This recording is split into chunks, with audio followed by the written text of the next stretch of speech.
What is going on, everybody? Welcome in to another episode of Wildly Informed. Brett Marshall, Isha Jerome, back with you after a little break for the Four Nations. We got a lot of fun stuff to talk about that tournament today. We'll talk a little about the Wild, who are back in action this coming Saturday. So it should be a good end of the week, start of the weekend here with lots of great hockey games to watch. Before we get into everything, as we always do, got to check in with Isha, see how it's going. How you doing tonight? Doing good. I was just telling you before we went live here, pretty much spent most of the day, half the day, in Dinkytown, hanging out with some of the Gophers for now I'm confused because you asked me, it's like, oh, what was it for? Was it for Fellowship of the Rink or Judd's Buds? And I was like, I actually don't know, but I did confirm it was for Fellowship of the Rink. But sat down with both of Minnesota Golden Gophers goaltenders and the goalie coach, and it was a lot of fun.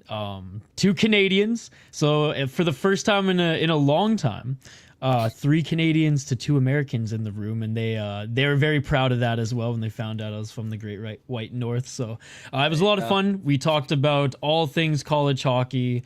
We talked about all things like goalie quirks. It was great. Goalie pads, the whole 9 yards, and there's such an interesting tandem that play off each other so well, and they've been clearly bringing the Gophers some success, and I think answering everyone's questions coming into the season on we're unfamiliar with them. Who are they going to be? Are they gonna thrive in their first year here? And everyone, I think, has the answer to that question. So that was a lot of fun. So basically all day, Brett, long and the short of it, I've just been in hockey mode all day, and I'm excited to talk Four Nations and Wild here tonight. Yeah, sounds great. So definitely look forward for that drop in your feeds here over the next probably week or two, I would guess that'll drop. 2 weeks, yeah. So I think nice. There's two other guests that Joe Smith and Hoppy have lined up and or booked for the next 2 episodes. So I think 2-3 weeks it should be out. One part of the interview will be on the YouTube channel for our exclusive members, likely next week. There you go. Well, something to look forward to. Let's start off. Let's jump right into the hockey headlines here. I think the easiest place to start is the Four Nations. I know you've been streaming it a little bit here, and we talked a little bit kind of before the tournament started, what was the competition level going to look like? How are things going to end up? And, we saw the tone set just almost nearly immediately, especially in that USA-Canada game with 3 fights in the first 9 seconds.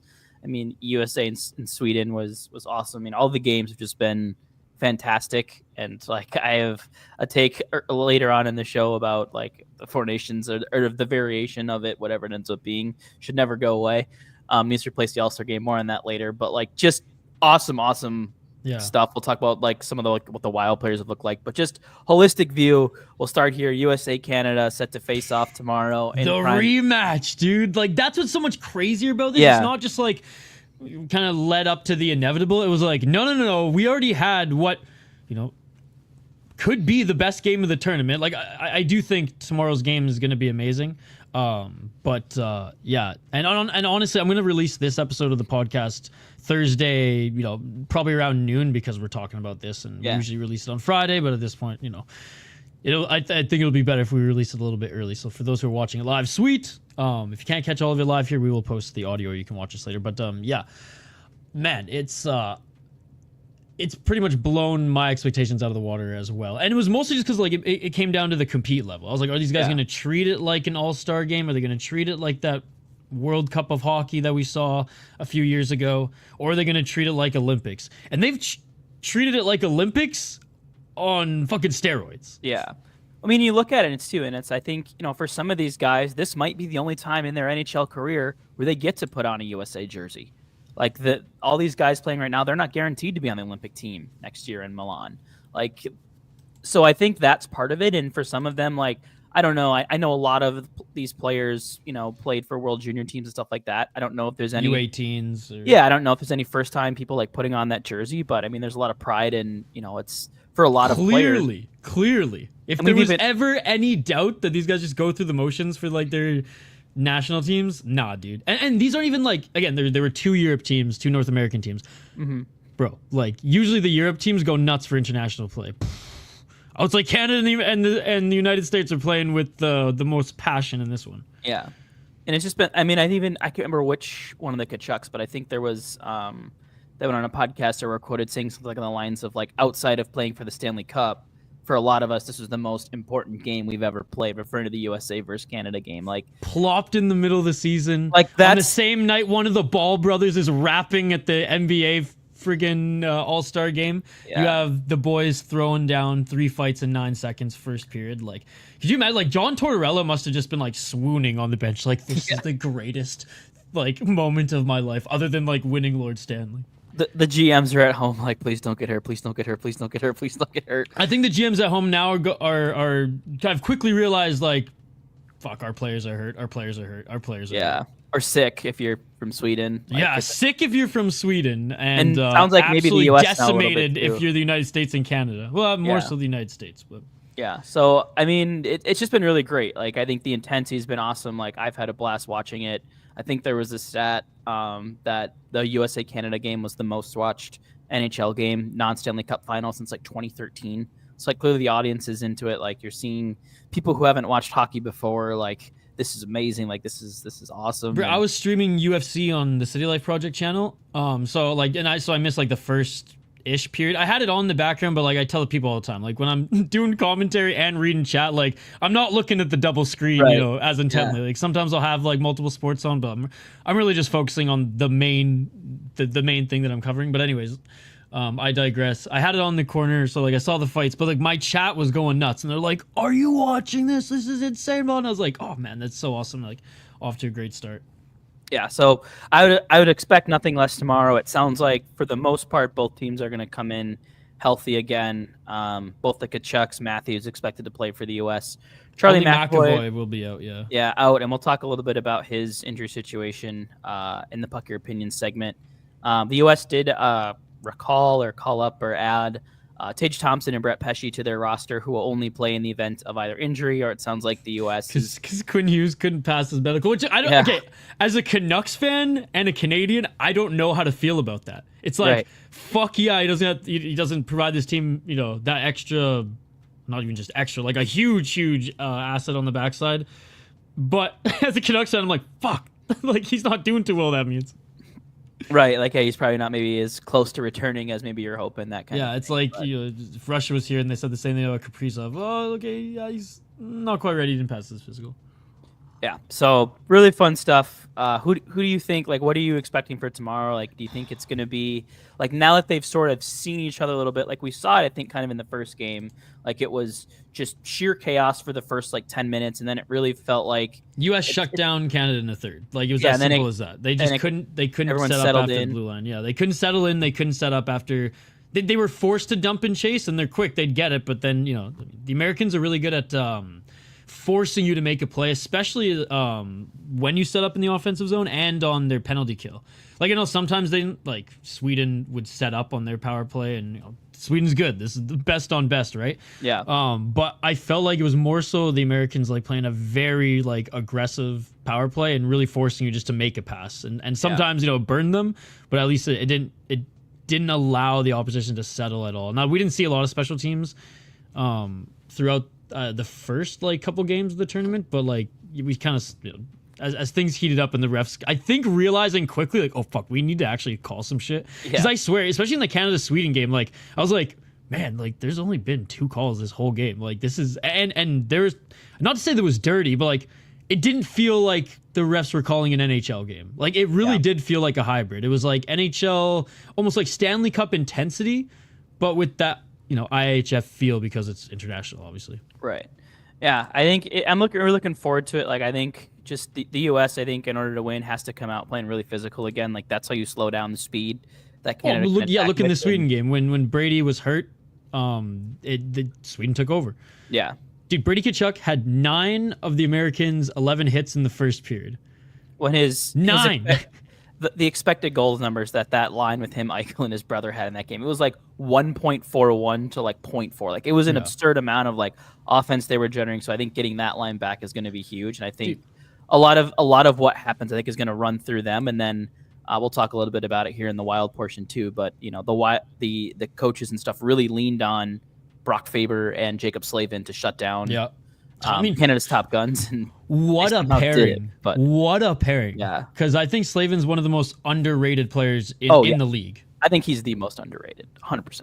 Yeah, like it's like he's a top defenseman on any team, and Yeah. when you talk about top defensemen, right? Like the Makars, the Hughes, those are the guys that come to mind right now as the younger guys. Hedman, I mean Heiskanen as well, and you kind of like overlook, Yeah, I think he's like, look at the 200-foot game that he plays. Like he's not a guy that's gonna like put up Norris Trophy type of point production. When he doesn't have blazing speed either. Yeah, so he's not as loud. His game's not loud. He's kind of like he's Jared Spurgeon with 4 more inches of height. Like that's really what he is. Yeah, well, I was gonna say he's like kind of like Jonas Brodin, although I would say Jonas Brodin probably still like a little bit more of a polished skater, but slaving a little bit more offense to his game, right? Yeah, so really looking forward to that one tomorrow, and I think the other kind of piggybacking off of this for kind of our second headline here is that the NHL did announce kind of in simultaneous start with the Four Nations that the World Cup of Hockey will be returning basically every 4 years on basically the off years of the Olympics. So every 2 years we'll see international competition once again. So I think the unique thing with it is that the NHL is going to be running this, not the IHF. So there are some implications to that. Like the only reason that there could be 3 fights in the first 9 seconds of this game was because it is NHL rules and the NHL is putting it on. You can't fight in international without getting like tossed from the game. So I think tossed from the game and a suspension. So like it's as bad as elbowing someone in the head. Yeah. So like I think I don't know where I lean fully yet on how I feel about the IHF not running, because I think it's just going to be kind of weird when you go from like, man, if there's this really heated gold medal game in the Olympics, and then they go back and it gets chaos, or vice versa, or like World Cup, it got nasty in like the gold medal game. You go to the IHF Olympic tournament and you want to kind of settle the score, and you can't, or you have to sacrifice a game. Like, so it'll be interesting. I think. Let's be honest, Drew Doughty, that psycho, would do that. Yeah, and he would tell he would march into the GM's room and be like, just to tell you, like, just get the backup guys skating extra this practice because like I'm gonna take his head off, and they'll probably at this point, Drew, you got 2 gold medals for us. Do what the fuck you want. Yeah. So I'll be interested to see kind of how that dynamic works, kind of flipping back and forth between IHF rules and NHL rules with those international tournaments every other year. But excited to see how that goes. Like, part of me wonders, like, what intensity we get in the World Cup. Again, that's all it comes down to for me, because the last one we saw, I thought the preseason was more exciting for me. Yeah. Now I'm being a little like tongue-in-cheek, but like I had no interest. I thought the European team was a joke. Not the players, but I just thought the gimmick was. I thought the concept, North American concept was a joke. That diminishes what's actually best on best, right? So yeah, and in I don't know. In a traditional sense, anyways. I don't know if I would assume this is. I don't know when this is going to happen. Like I don't know if it's replacing the All-Star game, kind of like the Four Nations did, or if it'll just hope a the preseason Four Nations tournament. If it's in the middle of the summer, like I don't know when any of it's going to be. Yeah, I mean it's probably going to be like before preseason again. But like I just wonder, now that they're going back to the Olympics and they're going to have this tournament every other year, they've had kind of this return to international play after whatever, like 10 years that it's been, is like it feels great right now, and the Olympics are going to be great because it'll be the first time back. But does that like passion start to die off a little bit for the World Cup as you have more and more of these tournaments where these guys are playing, or does that intensity level maintain just because it is, as we talked to the top, like maybe it is, the only opportunity that these guys get is the World Cup or whatever it is. Yeah, because it was one of those things where like I think maybe some fans didn't realize what they had until it was gone when NHL players weren't at the Olympics. The NHL players knew. Like the way they have talked about Olympics since before we were even born, Brett, since it was amateur days, before even the pros were allowed, to play. Like historically, like there you go. My waggle hat is retired until the end of this Four Nations. Yeah, that's like a 1980. It's bringing the Americans way too much luck in World Juniors and this tournament. So, but no, and again, like I'm the fight guy again, and like I'm still like the Olympic hockey. I'm a huge Olympic hockey fan just because like it brings that intensity. But what was so cool about this one is just like, okay, so plopped in the middle of the season when these guys are just in like go mode anyways, they're going. Whereas like I still think the World Cup, like where guys are still like getting back in shape, training, end of the summer, getting into the routine before preseason, like I just don't see it having that same magic as this. And this being so short, like if it was 2-3 weeks, then it would just it wouldn't work. But because it's so short, because there's only 4 teams, and shoot, if they add Russian, just call it the Nations Tournament. Cool. Yeah. I think like we eventually, maybe this is something for like the summer when like things die down, but we should sit down and like see if like the Czechs actually have a chance.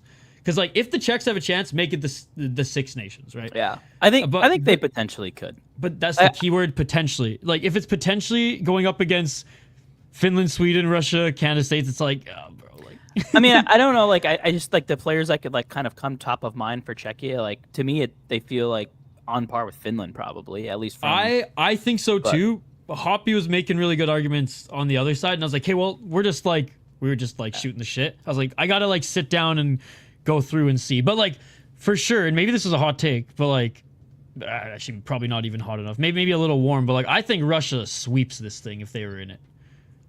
Ovi would be on the 3rd line, dude. Yeah, it'd be interesting. Malkin, I think Kirill.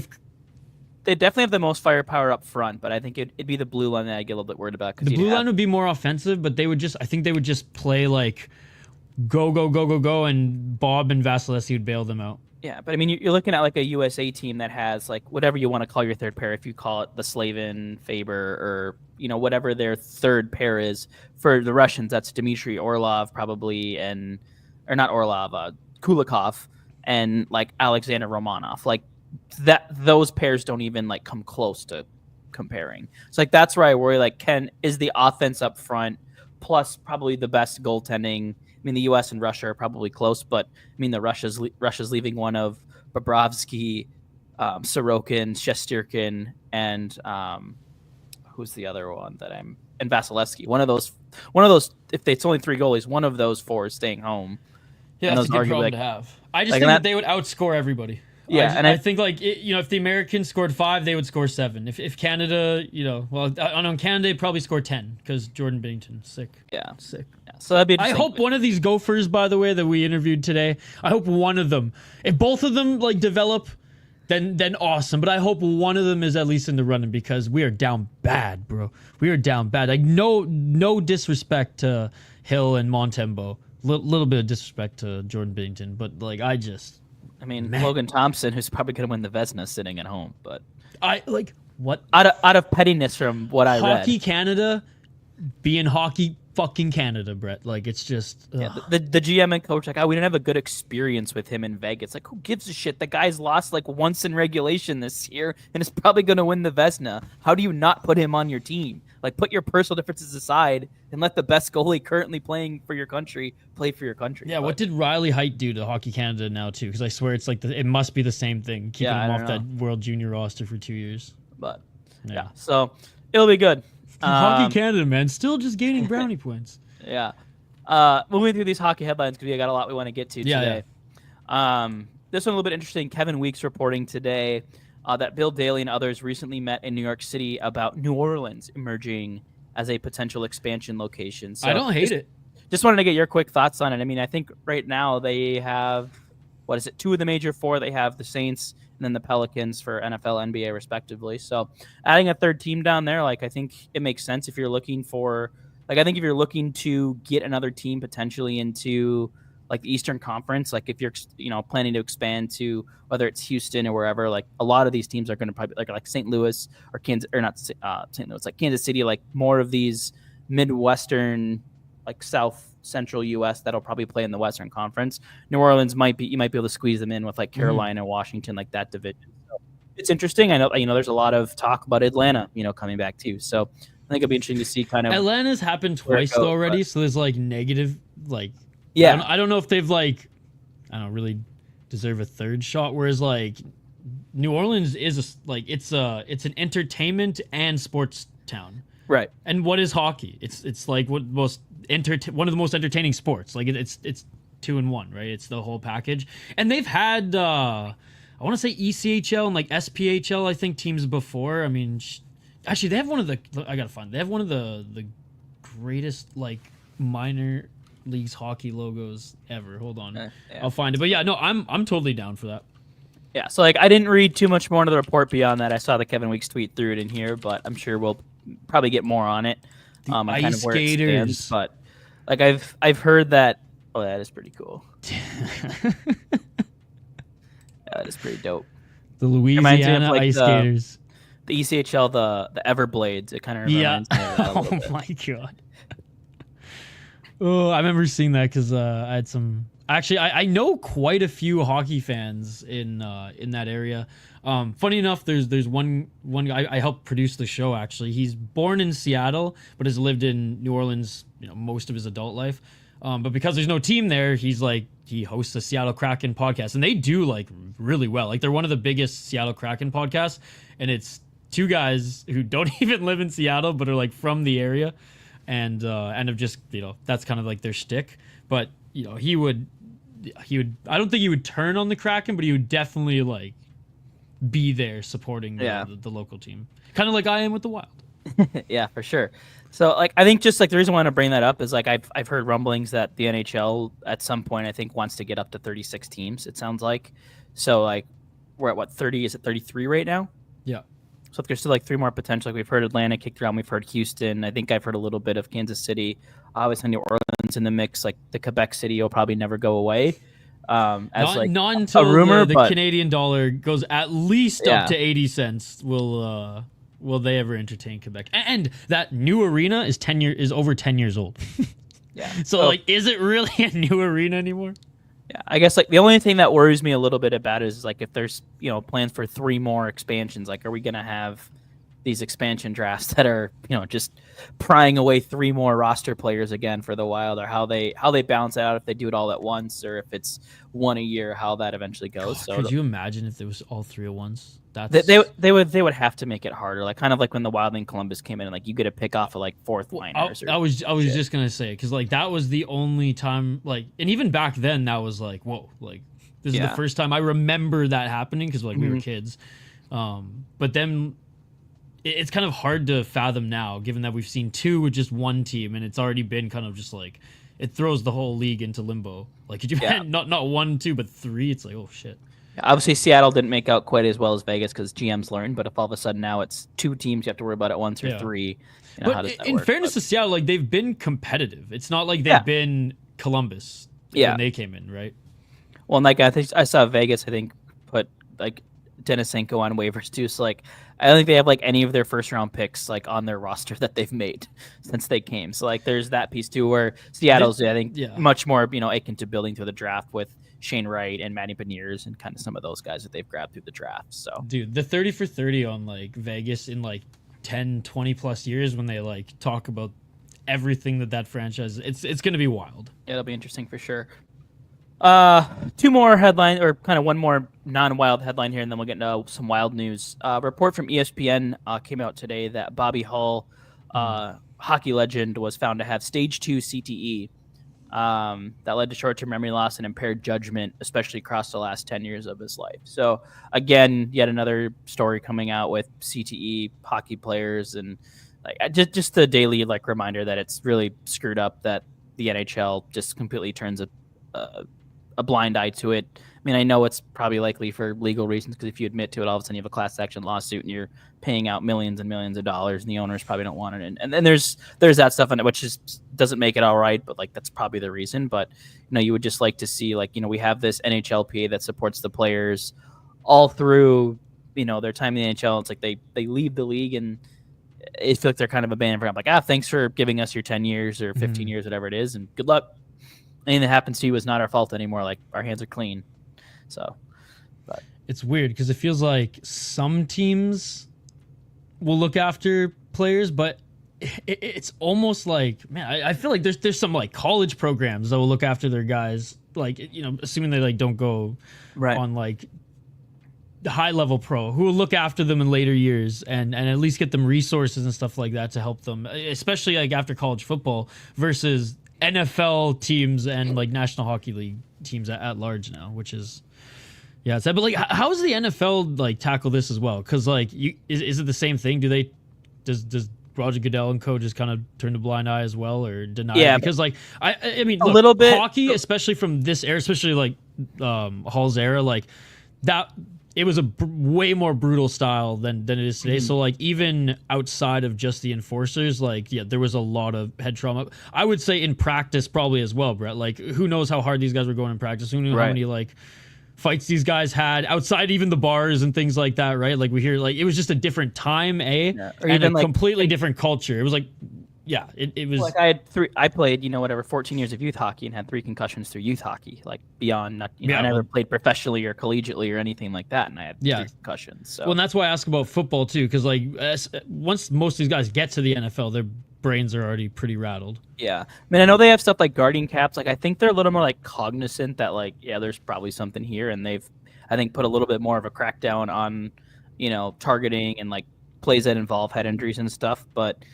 I don't think they're like as blocked out to it as the NHL pretends to be, but yeah, I don't think they're not like, yep, this is because I feel like the NHL just is like, oh, it's like fighting is not causing, and it's like we're not even talking about fighting anymore because that's kind of proven that, like, yeah, I'm talking about Marcus Johansson catching a flying elbow to his chin and getting concussed. Yeah, or that the game is faster, so that just the impact of some of these hits, it doesn't matter if the guy is 6'5", 250 pounds anymore. It's like if a guy's skating, oh god, fucking miles per hour versus kilometers an hour. If a guy's skating fast, 15 and 20 probably is high end for NHL. Yeah, you're gonna get rocked. Like the brain's just sloshing around there. It's gonna hit its wall. Yeah. So. Yeah, and like the gear is as advanced as it can be. Like it can't really, other than maybe like goalie pads eventually, and maybe like the puck itself advancing a little bit. And I say the puck itself just for analytical purposes. And like maybe goalie gear evolving, like hockey gear at large is not really gonna. I mean, the sticks maybe will always get a little bit better, but like as far as protection, like what more can you do with the helmet, right? You make it any more dense, it's going to be dangerous. It's going to be dangerous for people impacting it, right? Like I think we've even seen like with.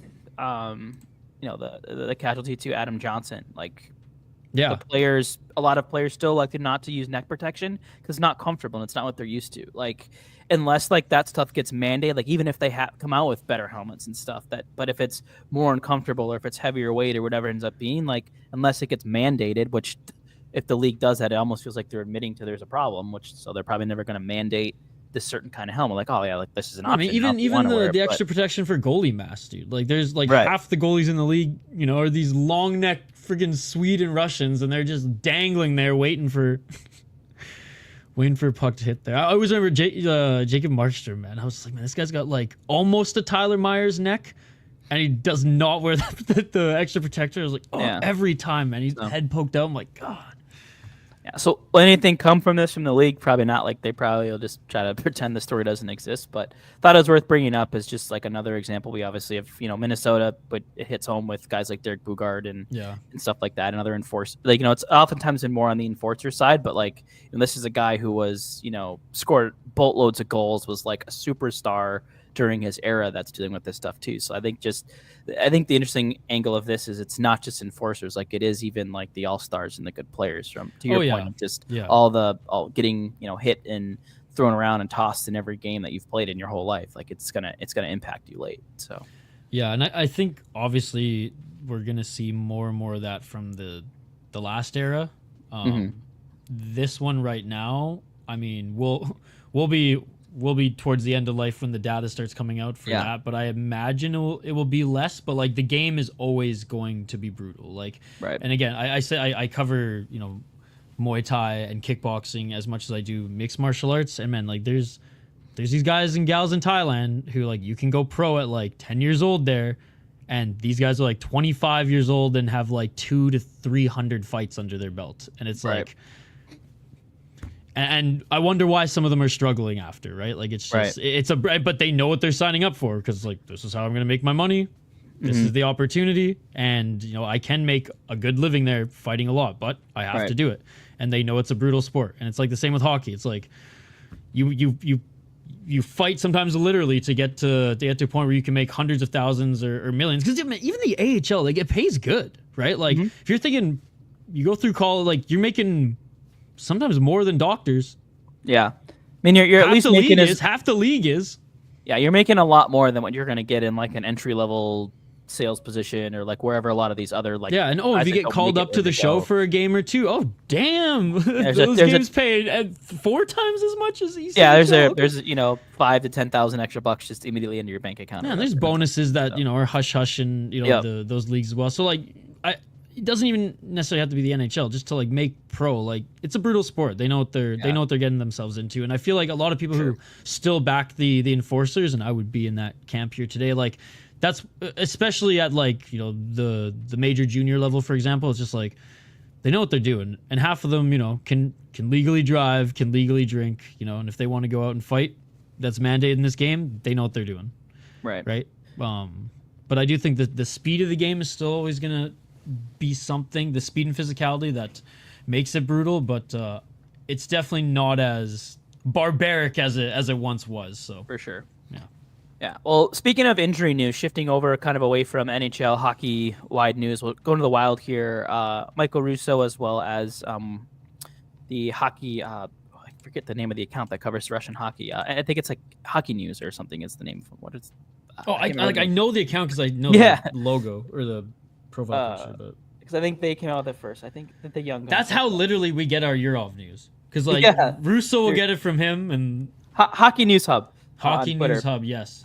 So both of them kind of coming out today announcing that Danil Urov, he's missed the last couple of games, announced today that he has an injury, undergo some minor surgery. Doesn't sound like it's anything super serious. He's expected to be back for the KHL playoffs, but if you don't hear any news about what he's doing or why he's not scoring or why he's not getting ice time, he's having surgery. But it sounds like it's not something they're overly concerned about, thankfully. So just a bad time to be a Russian winger, I guess. You're just getting getting injured, needing surgery. So on the Wild side, Jacob Lauko expected to come back again on Saturday. So it sounds like he is healed up. A little bit significant here because this is probably going to force the Wild to make some sort of transaction to free up a roster spot. It sounds like there's a couple different directions they could go with this. I believe Liam Ogren was recalled today, so he could potentially be the one just to go back down. Devin Shore's still up. He could go down, would have to clear waivers. But I think the most likely scenario here, Travis Dermott, who's kind of the eighth defenseman right now with the Wild blue line healthy again, I would imagine that he maybe gets a shot to hit waivers again. I don't know that he passes through. We'll see. Like, does Edmonton grab him again, or what does that look like potentially? He's been serviceable, but it's like if he gets claimed, it's like, okay, well, we may not have guys who are playing extremely well down there, but we got guys. All right, you're a check. All right, whoever, give somebody else a shot. Yeah, so it'll be interesting to see how they navigate that. The other piece I didn't have in our outline here, but I was listening to Russo's podcast today. Sounds like Ryan Hartman had his meeting with Gary Bettman. And that a decision on what he is going to do should probably come out likely within the next probably day or two. I would imagine they probably don't want to detract right now from the Four Nations. So I wouldn't be surprised if it's something we maybe see Friday. But if still, as if remember before we talked, if it's still upheld to be 6 games or more, it then goes independent arbitration. So still through all this, he's still suspended. So we still don't know what happens for him. But we talked on our last episode, like we think it's a pretty deserved suspension. But we'll see if Bettman and or an independent arbitrator decide to uphold that suspension or not. And then finally here, a couple more. Kaprizov doesn't sound like he's back skating yet. So likely looking like he won't hit the early side of that 4 to 6 week timeline. I really haven't heard much beyond that other than that he hasn't skated yet, so no idea when he'll be back, but hopefully sometime we're coming in on 2.5 weeks here. So Jared Spurgeon didn't practice today, but it sounds like he's just a little bit under the weather, so nothing to be concerned about there. And then the Four Nations players are expected, I think, to be back at practice on Friday for the Swedes. Keep them away Seriously, until puck drop, honestly. Yeah. So they're expected to be back with the team by Friday, the Swedes are, and then the U.S. players will join the team in Detroit on Saturday. So no rest for the weary for the U.S. players, but if there's 2 guys you'd have trust in just like not missing a beat, it's probably Faber and Boldy. So I'm more concerned about the flu-ridden Swedes who have been just held together by Gatorade electrolytes the last last week. And it sounds like there was a report, I forget who tweeted out, but it was something on the lines of like these players were like, it wasn't just like like a sniffle here and there. It was like major dehydration. Like it was coming out both ends, like between periods, sort of thing. Like it was not good. And we'll talk about Gus here when we talk about the Wild and the analytics agenda, but like clearly like he was not the same in his second game, and it's reported after he gets pulled out for the first period, like, yep, he's battling an illness, so like he's one of the players. But that Aaron's, whoever the hell he is, like, damn, he played good against the Americans. Yeah, Aarson. Yeah, he's the Flyers goalie. Yeah. Yeah. So, yeah, I think that's a good transition here. We can talk about the Wild players and how they performed here on the analytics agenda. I totally forgot to make the intro, but Insert cool graphic here. Yes. Welcome to the analytics agenda section. For this week, we are going to look at just kind of the Wild's player performance in the Four Nations. Shout out to Money Puck, I was able to grab some stats off their website because I didn't realize that Natural Stat Trick, where it was originally, you could only look at it the day of the game, and then once it's gone, I couldn't figure out how to get back to it. So was able to pull a couple of the advanced stats just so we can kind of look at how the players have looked, best on best, and you had every player score at least, you had 3 or 4 players score a goal, 3 or 4 players registered an assist, 2 of them registering multiple points with the game still to play. You couldn't ask for much more. Like we talked earlier, like just how incredible it was that Brock Faber was the one being leaned on at 23 years old on a team that had Charlie McAvoy and all these, Zach Werenski and these really high-end defensemen. No, we want Brock Faber out there for 26 minutes against Nathan McKinnon and Sidney Crosby and Connor McDavid and Mitch Marner and all this high-end helps when talent. Billy G's the GM, who if there was anybody in that U.S. room who were like, I don't know, Billy, he'd be like, and Hines is on the Hines. Yeah, and Hines on the bench, right? Well, so it's like, look, they're just telling USA Hockey, like, guys, shut the fuck up, put him out there. we know. And then you look at, typically with the U.S., Matt Boldy, obviously, like he's only averaged, you can see here, 14 minutes of ice time a game, but like he's been so effective in those minutes. Like he's putting up points. Like I think his line every time they're out there, it just feels like they're in the offensive zone. He's the only one of the 3 or the 4 Wild skaters to have an expected goal share above 50%, and he's sitting at 61.4, like 60+% expected goal share and best on best. Like that's phenomenal. And whether it's been Larkin or JT Miller, like it hasn't really mattered who's been on the line. Like they've pushed play. Like he's made some really physical plays. I think his goal is a game-winning goal. Like just awesome stuff just to see. Like especially like there was people that were like, for both of these guys, like do Boldy and Faber deserve to be on this Team USA, or are they just there because Guerin's a GM? And I think between what Boldy's done in his role, like being assigned to that third line wing spot, second power play, and Faber like going from, we were pretty confident he was the number 6 defenseman. Like maybe is he the 7 even to go then to being the guy they're leaning on in arguably their biggest game of the tournament. Like I think both of those guys have really shown like, we deserve to be here. And I think it was awesome to see Matt Boldy, especially a guy who's got so much criticism for whatever reason, like go up, show up and show out for the United States. No, absolutely. And like on the Swede side of things, man, like the first couple games they played out of this world. Yeah, and I think like Eriksson Ek, I thought we've talked about it. Doesn't matter who the guy plays with, everything he does is just exactly the same. Yeah, like his one assist is because he's standing in front of the net, screening the goaltender. He sweeps a puck over one-handed while getting mauled right to the back door to, I think it was Dahlin. We're just like, tap that in, and just like, I think. Well, and you could say the same thing about Brodin as well, except he showed, he's got a little bit of a shot there too, which was a beautiful one that went over the shoulder of Binnington. And I was surprised. He was a guy I really thought might end up being the 7th defenseman, and we were like, we even wondered. He was coming off injury too, and it just like looked like shit, man.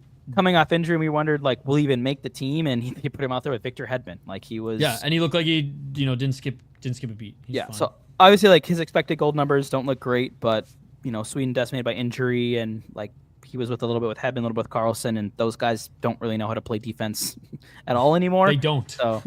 So like I'm not reading too much into expected goals numbers when every shift you're out against just elite talent.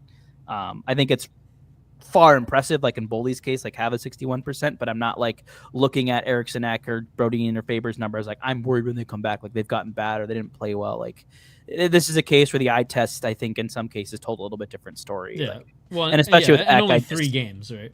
Yeah, and it's like especially Ek, like it was so good to see him like. They were leaning on him, like he was playing power play, like he was playing penalty kill. Didn't get to play in. I think did he play in overtime? I think he might have started in overtime, like as the center, like not like second off the bench or anything. He was the first one over the board. So like, obviously I think it, like these guys are well respected by their countries, but I think, in flyover country here in Minnesota, like these guys always don't get the national recognition. But and I think someone on the TNT broadcast, I think, shouted out X Play as well. So, I think as far as a Wild fan goes, like the way these guys represented in this tournament. Yeah, like I think there wasn't a player like I wish that guy would have had a better tournament. And Gus has the one bad period, but I mean in that game against Canada, I mean the saves that he made in the third period overtime, like he gave the Swedes every chance to win that game. Like, stopping a 3-on-1 that featured McKinnon, McDavid, and McCarr, and just coming out challenging on the top of your crease and stoning Nathan McKinnon, looking like it's the most easy save. Like every goalie shitting their pants in that situation, and Gus just looked cool, calm, collected. I vouched months ago when Dom of the Athletic was, Gus should be the number 3, and I said, there's no reason to. We both said that. We're like, this guy's one of the best goaltenders in the league this year, and I think he showed it. And unfortunately, I get sick, and then I think might have been healthy enough to play, but at that point, Sweden had nothing to play for, so why not give Ersson a shot? Like we haven't played yet, we gave one to Cup. So yeah, that game was kind of silly in that, like, Sweden was still playing like there was actually a medal on the line. Yeah. Well, the U.S. sits a bunch of guys who we're injured, but was it more of we don't really like. Yeah, but Brady Tkachuk is still hitting 3 guys in the same shift. So I'm like, okay, it's still. It was still. I think if that became some sort of must-win game, I think the U.S. plays their full lineup. I think so too. That's what I said. If they didn't already have that ticket already punched, like Matthews would be playing. Probably Matthew Tkachuk would be playing. Mm-hmm. Hellebuck would be in net, but maybe that's something they adjust as this tournament evolves and just make it tournament style, especially if they have 6 teams in, just to kind of avoid a game that, I mean, I still thought it was a tremendous game. Like, it was still a tremendous game, but it's like, okay, sweet, Sweden beat the Americans, but doesn't matter. Really doesn't matter. Yeah, I think hopefully the other thing they learned too is that make the rosters a little bit bigger. We shouldn't have to worry about to your point. Is Quinn Hughes going to fly from Vancouver to Boston, and is he going to get halfway there and then fails the physical? Let's give yourself a cushion where even if a player is banged up and needs one game of rest, you can sub a guy or 2 in here and there. Well, that goes back to the original things, how deep are the checks? Yeah, true. Because they can't. This isn't. You can't just go to the Czech league and be like, "Yo, bring in a couple guys and sign them to the NHL." You know what I mean? It's an NHL tournament, so I'm curious to see if they can even participate. And if not, whatever. You just bring in Russia and call it the Nations, and somehow or whatever it is, adjust the points a little bit different to try to avoid, something like we saw the other night. Yeah. So overall, like you said at the top, the 4 nations blew away my expectations. The Wild players in the tournament blew away my expectations. I was gonna be happy if one of those guys finished with 1 or 2, maybe 2 of the guys finished with a point. Eck and Boldy each got on the score sheet once, but to see all of them get in on the score guys, sheet, and just be key guys to the roster. Be players that were leaned on in one way or another, and to see Gus go out and play a really hard fought game, it was awesome. So looking forward to the finale tomorrow, and hoping for another. Maybe it's a Matt Boldy or Brock Faber golden goal. Who knows? It'd be pretty cool. Yeah. Or golden, I guess. There's no medal on the line, but golden goals are reserved for 87, my man. For sure. Although you didn't mention one key stat. This was the first time in 20. I forget the exact years, but it was the first time since Crosby's been playing. 2010, I think. Okay, that he lost to the Americans. Yeah, I think it was 2010 when they lost to them in the prelims. Okay, yeah, and then because then that's right. Then he scored the golden goal in overtime. So I think they had lost to them earlier in that Olympics, and so I mean, it's I think it's a testament. The U.S. This is obviously the best team that the U.S. has ever had in my lifetime.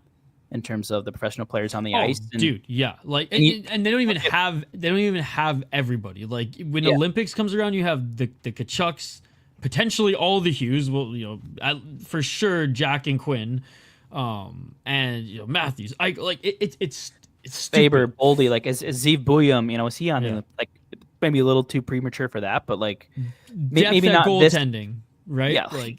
Yeah. So you're 4 goalies deep, and maybe 5 if Demko's healthy, and then You know, you have the firepower and defense to match Canada.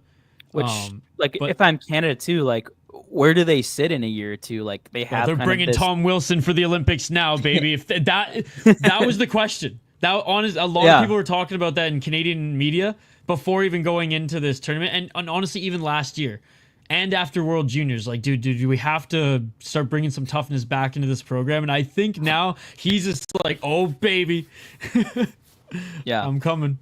Yeah, it'll be interesting to see where this goes, because obviously, like, Canada has the older guys like the Crosbys, the Marchands, the Dowdys, like these older veterans. And like Marchand might not be there, but I think if Crosby's still playing, he'll be there. He's going to be there. Yeah. Well, and he's leading the tournament. He's looked great. He's looked vintage. Yeah. Yeah, and he just like he lives like, I feel like him and Dowdy, and it's shown like McKinnon clearly as well, but like historically, like him and Dowdy, man, and there's still a few other ones, like I remember like Shea Weber also, like they live for this shit, man. Yeah, like, this is more important to them than, you know, putting on that Pittsburgh jersey. Yeah, so really excited to see the finale tomorrow, and then just to see kind of what the future of international hockey continues to look like. I'm just like overall just excited that the NHL players are back, because like it's cool to watch the amateurs, but like that's why we have the World Juniors. Like I want to watch the World Juniors, want to be excited, but like it was cool in the 80s. It's not cool anymore. I'm sorry. I don't want to see the UK there. Germany, I'm cool. You're and I genuinely say, not even facetious. It's so awesome how that program is growing at the men's level and junior level. I don't give a fuck if they're in the medal game. Like it's not going to be good hockey, or it's going to be Olympic athletes absolutely beating the piss out of them, which they did the last couple times. So yeah, for sure. All right, last segment here of the show. I just want to say, Puck, your opinion. So this one, we're just gonna go through. Like, I just had some hot takes I just kind of thinking of throughout the day. A little bit stuff we've kind of touched on in one way or another. I think this one we can kind of go through quick. I just think that, from this standpoint, like this tournament has been more fun than any All-Star game I can remember, like in my lifetime. Like I think All-Star games at this point are stupid, pointless. Like the players don't care; they'd rather be in Cabo or Cancun or wherever the hell their teammates are. Like it's become NFL and NBA. Yeah, but like even Pro like Bowl and All-Star week. To me, even it's like once you just like shift this 3-on-3 format, and it's like we gotta have a player there from every team. So like John Scott was the only reason that was of note. Yeah, but it's like you hear like, oh, this guy was he was a 2-time Cup winner and 5-time All-Star. Like I don't like. Old days, I think 5-time All-Star had a meaning to him. But now when friggin' Owen Nolan was picking his corner for his hat trick, and like they may not have been insanely physical, but like they were dialed. Yeah, they're more invested in it. It's just like, does being an All-Star really hold that much weight anymore? Like it's like we know who the All-Stars are. Right. Like you just take the best player from each team. Like, no, I want the best X amount of players in the league. If that's 5 players from one team, then so be it. Yeah. Like, no, 100%. So, yeah. Well, and didn't they used to do it by conference too, versus just like team? Yeah, it used to be East versus West. Yeah, so there you go, right? Like it doesn't, if your team sucks, like sorry Columbus, all you got is Rick Nash for 3 years. That's it. Yeah, but that's the way it is. Like get better players. Like, yeah. No, this solved like the All-Star game and surpassed every other league's All-Star game in one. Oh yeah. In one fell swoop. So good gamble on the NHL, because it was a gamble. Yeah. Like I just wonder now, like they're obviously like announcing the World Cup. Like I doubt they're going to be having like 4 nations tournaments when they're not doing the World Cup Olympics. Like it's going to go back to the All-Star games, and it's just going to be like, yay! Like we have to sit through. We have to sit through 2 years of this bullshit again. I hope they just realize quickly that the World Cup doesn't matter, and this is the All-Star game now. And it's like if guys are legitimately nursing injuries, like a Quinn Hughes, like a Kaprizov, who maybe could play through them if this was Stanley Cup or Olympics, that's fine. But like, let the Russians back.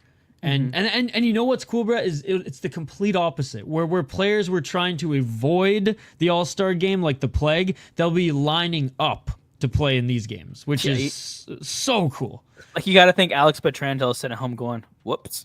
Yeah. Like, could you imagine? Remember McDavid was threatening to boycott this, or was rumored to be boycotting this? Like, dude, what a. Yeah. He would have to be calling Crosby and McDavid and be like, dude, I'm actually so sorry. Like, I let my country down.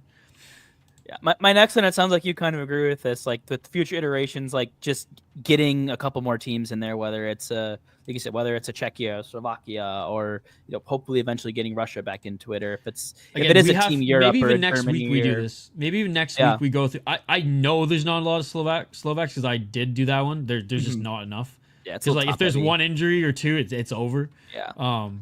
Or they'd have to like straight up call up guys in the AHL, which is like it kind of defeats the I mean, maybe that actually wouldn't be the worst thing now that I think about it. But anyways, that's why I think there are more Czech players in the NHL. That's just why I'm. But Russia, regardless, Russia 100% because they will always have enough. Yeah, and you truly can't call it best on best unless the Russians are there. Like, no, they're like you and I tell you, look at the forwards that when you have Alex Ovechkin on the third line, like the 9 of the best in the world are sitting at home or on vacation right now. Yeah, because obviously, right now it doesn't look or feel like it, but like Canada's always at the top of the pyramid just because of just how the depth pool of players. But right now, this era of USA hockey, they're right there, right? And I would argue that we haven't seen it, but if you look at the NHL, if you look at these top guys in the KHL, both like guys in their prime and NHL prospects who are there, like they're deep as well. So it's almost like that first tier is like Russia, Canada, and the States right now. Then it's Sweden, Finland, then Slovaks and Czech, and then honestly like Switzerland, Germany, Latvia. Maybe I don't think Austria's quite there yet. And then it's like Austria, Kazakh, and everybody else. Yeah, and you even look at what Russia is coming to with guys like Michkov and Demidov and it's insane. Askarov probably is another goalie. goalie. They have goalies. God damn it, we Canada needs goalies. I put it this way. I hope Carter Hart rots somewhere in northern Russia. I don't even know. Kovakuznets. I don't even know if that's a real city, but it sounds like a real northern Russian city. I hope that guy either is behind bars or rots in some northern Russian city. But he was that guy, and Canada doesn't have that guy, right? And again, I would rather him, get. And it's not like they have one in his fucking place. That piece of shit.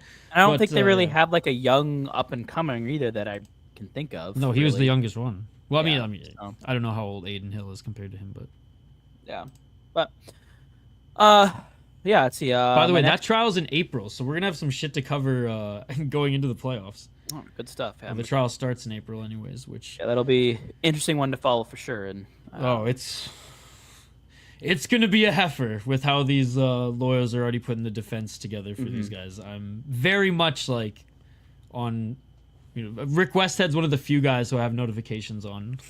Yeah, I had to turn him off for Russo because then I just saw who scored before. yeah.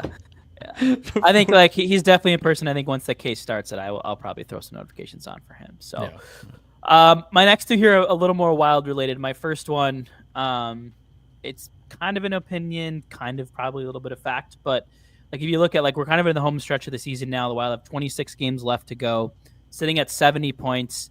I think 26 points, so literally a record of 500 if they go 13-13 across the last 26. I think that gets them into the playoffs. I think that's that's usually where the line is. It feels like it's usually between 94, 97. I think the expectation is still I think their pace right now is 101 or 102 or something. I think ideally that's where I'd like to see them. Especially I think the biggest thing though is get healthy down the stretch here. Get Kaprizov back. Get all the blue line healthy, get Johansson and Zuccarello and get all these guys healthy. And but I think that's what's going to take. I think they've been winning. They've been putting up 500. They're well over 500 when they've in those stretches. Yeah. Maybe not well over, but they've managed to be 500 or a little bit above in these decimated injury stretches as well. And they've been playing well on the road, which is just good to see. But and hopefully you're getting Kaprizov back here in a week or two.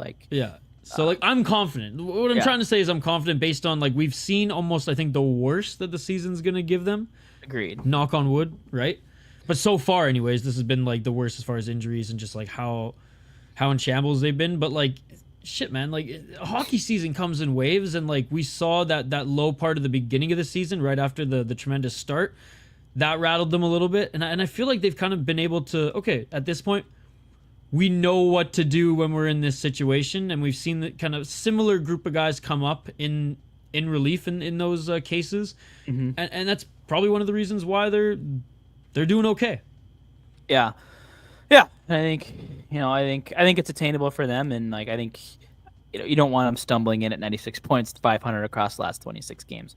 Obviously, you want them to come in soaring, but like if there was like I more wanted to put that in there of like if you have doubts about like where do we stand, like how likely are the playoffs, like, it's like what if we end up in the wild card, like they're still in a pretty good spot. So I'm confident in that.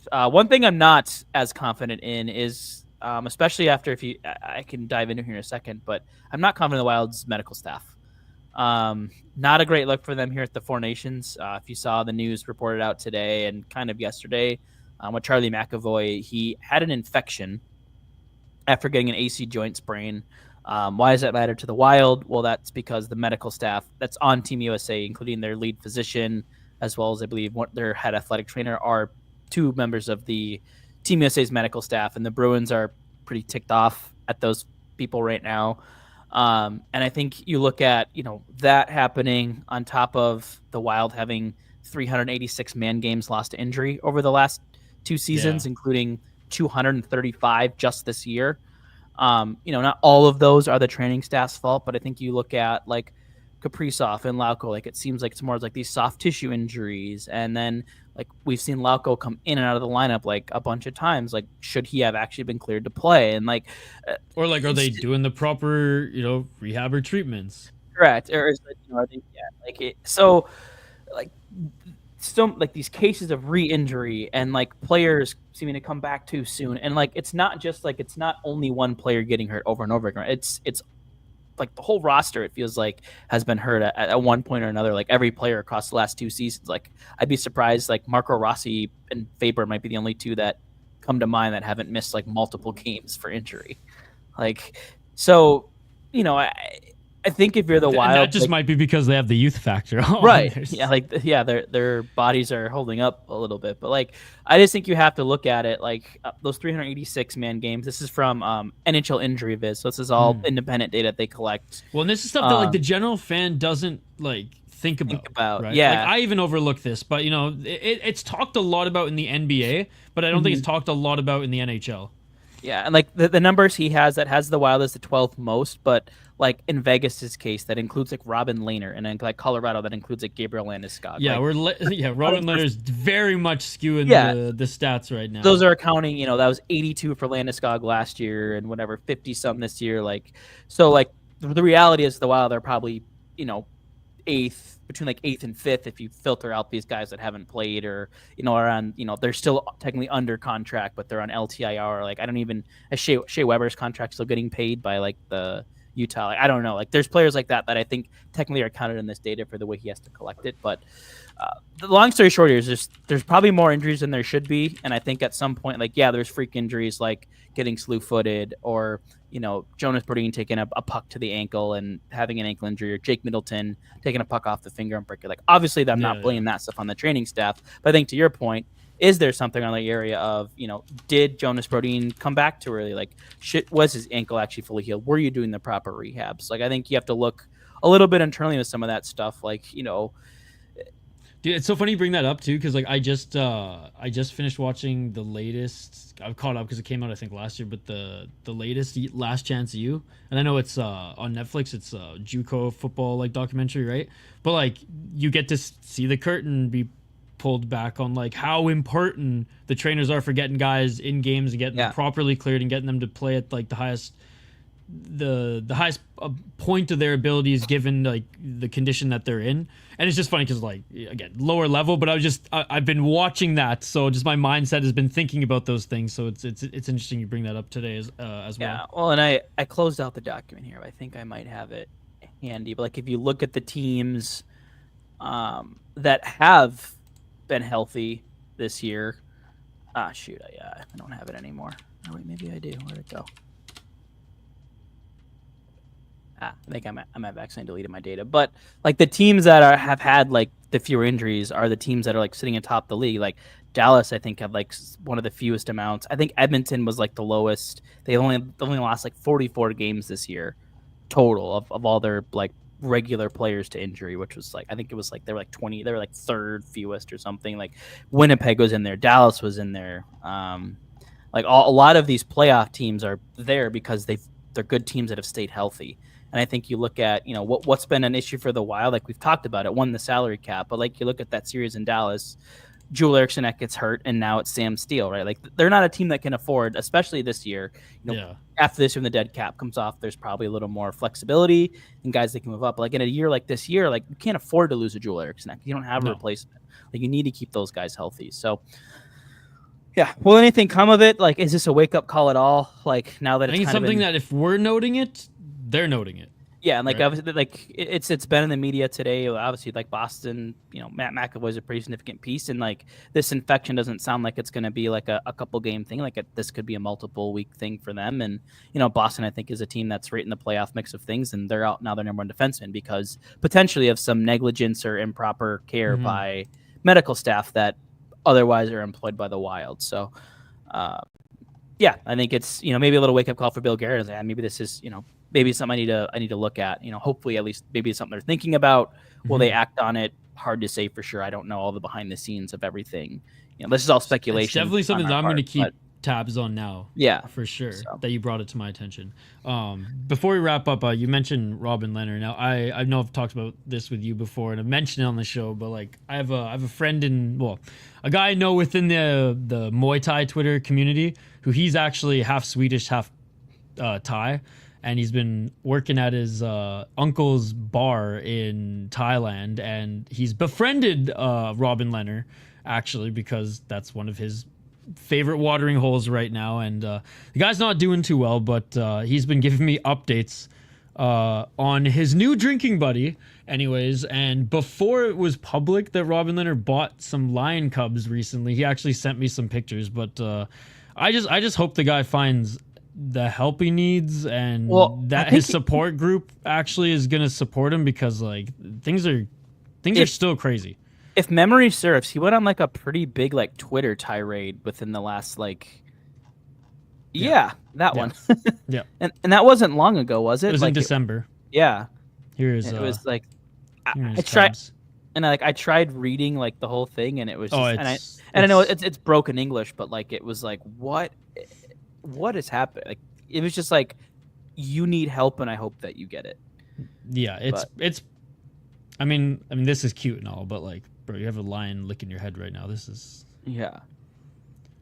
quite literally insane.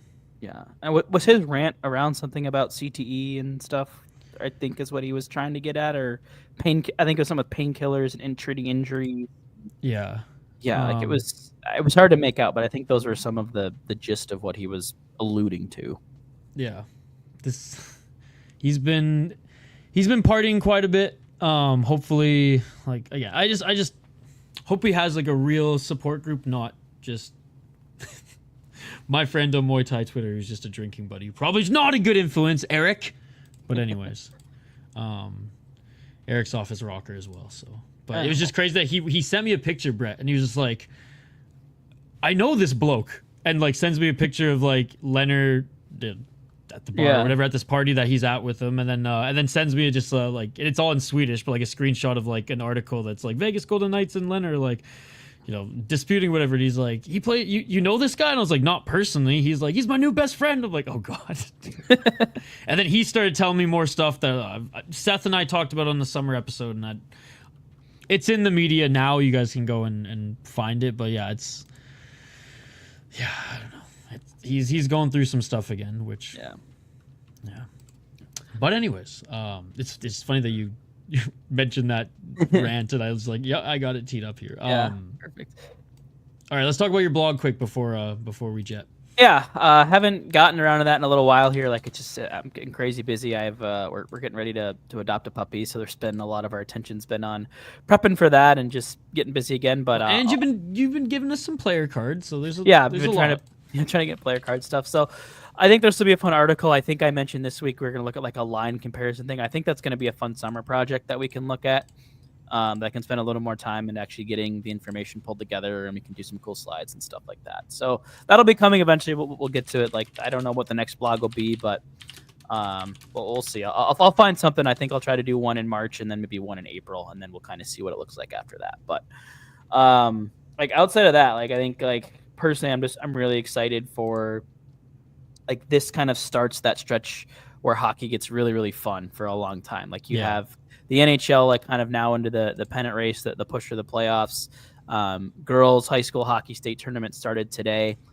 Boys section hockey I think starts tonight or very soon, like this weekend. And then obviously I think it's second weekend of March is the boys state high school hockey tournament. And then you have, shortly after that, it wraps up to, college hockey conference playoffs, and then Frozen Four, the NCAA tournament, and then you get right out of that, and you go right into then it's Memorial Cup for Dub or CHL. Yeah, and then it's playoffs. And then it's NHL playoffs. Like you're kind of in this like stretch where there's like just some of the best hockey you're gonna watch for like just well, it's like high school, months. like high school finals, NCAA finals, CHL finals, then boom, Stanley Cup, and then we're all hockeyed out for a month, and we're like, God, we missed it again.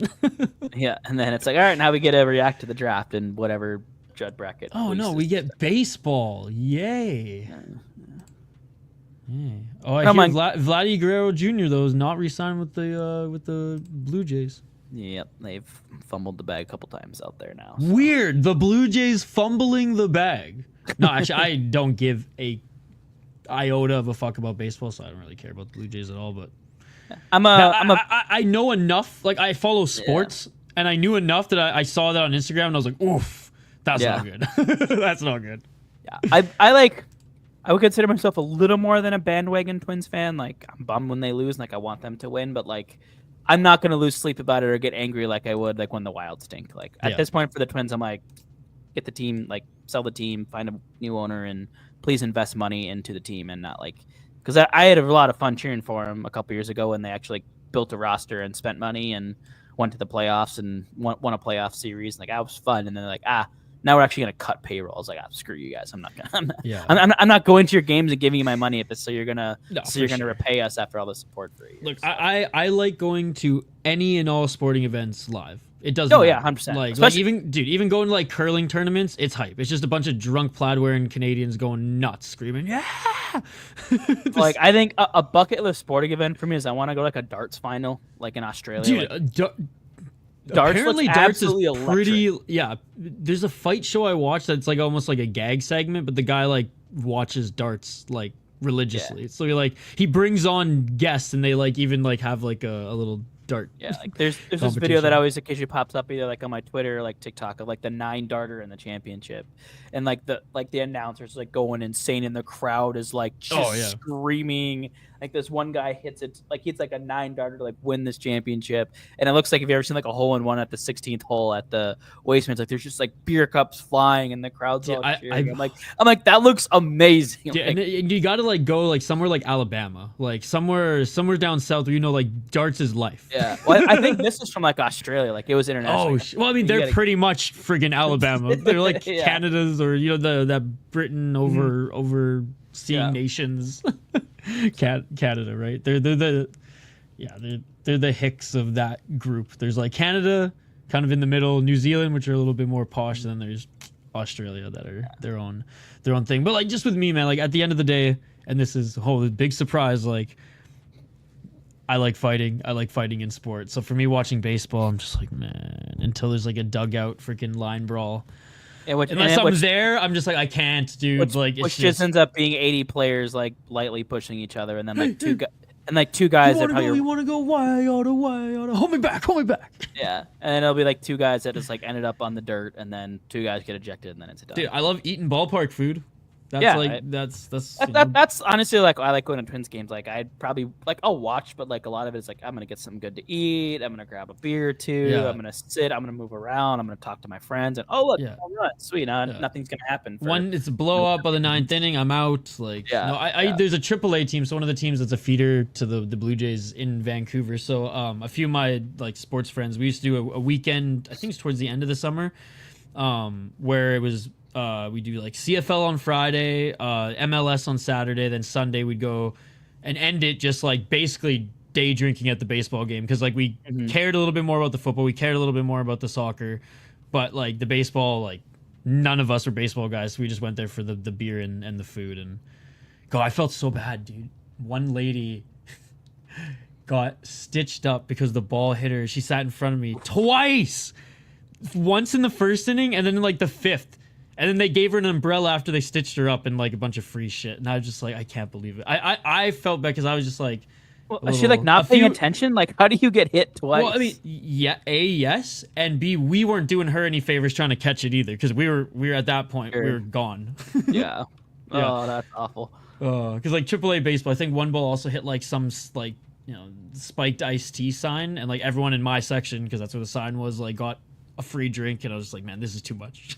Yeah, like the minor league stuff like that can be really fun sometimes because like it's especially like baseball, like the on-field product is like they don't really care, but it's like they got to sell tickets for the experience more. Yeah, more how so engaged can we get the fans? Like if you have kids, like take them to a Saints game. Like they do so much cool stuff for kids, and like the prices are a lot. Like obviously the food and beverage is still kind of insane because it's the way it is, but like the tickets and stuff are relatively cheap. Like the St. Paul Saints Stadium's in a really cool area of St. Paul where there's cool stuff to do over there with like farmers markets, and I think there's a couple cool breweries that are within walking distance and stuff. So would recommend it. That's a little bit more fun because it's a little Barrel bit Theory is right across the street pretty much. Love Barrel Theory. Hell yeah. Sponsor / partner of Fellowship of the Rink. Let's go. All right, man, this was a good one. We covered a lot. Good luck tomorrow. Yeah, same to you. And then it'll be cool. You know, when we come back next week, we'll be talking about probably, you know, that particular game and the winner and reactions to that. And then win or lose, you'll see I'll be drowning in Molson Canadians. And then we'll have 2 wild games to talk about against Detroit. Yes. On Wednesday before they go back-to-back on the road to Utah and Colorado. So, yeah, which, I mean, 2 big games. Utah, competitive. Colorado, tough. Division games that they need right now. So, like, I mean, that could be a game for them that's potentially, you know, decides a playoff spot because those 2 teams are probably kind of battling for the same spot. The divisional team, like the divisional games towards or down the stretch are actually going to be pretty intense. I'm excited. For sure. All right, man. Well, that's it for me. Last word goes to you. I got nothing else. Let's go USA.